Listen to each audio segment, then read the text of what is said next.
credo fermamente nella via dell'autonomia di questa regione, nella sua crescita, nelle sue forze, nel rispetto che deve avere la sua cultura, ma tutto questo fermamente dentro la Costituzione e con la più grande apertura addirittura internazionale. Parole di straordinaria attualità espresse oltre 30 anni fa. Era l'agosto dell'87 ed era la risposta all'attentato subito ad Asolo con un bossolo d'artiglieria pieno di tritolo.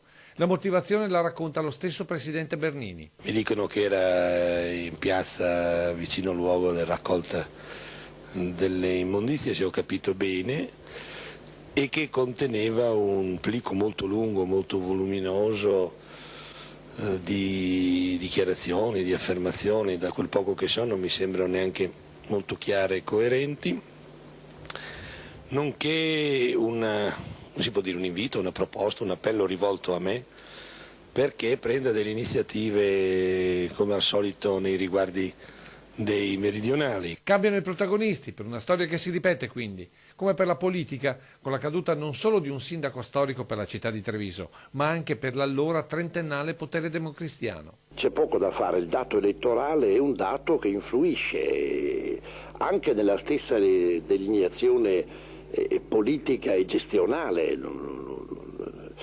Sindaco laico, sindaco non laico, che giunta a fare, se supera il pentapartito. Se si approvava o se si approva una linea per cui ci fosse stata la conferenza dei capigruppo che delineava alcuni punti programmatici, accertava le convergenze e proponeva delle determinate soluzioni, poteva essere una strada. Accenni di quella che sarà la puntata di 40, in onda questa sera dalle 21:15 su Antena 3, con qualche curiosità, come la prima intervista ad uno studente che sarebbe diventato protagonista politico e sindacale di Treviso e non solo. Ho convocato il comitato studentesco, ho avvertito gli studenti di questa iniziativa e c'è stato un appoggio degli studenti che sentono molto il problema.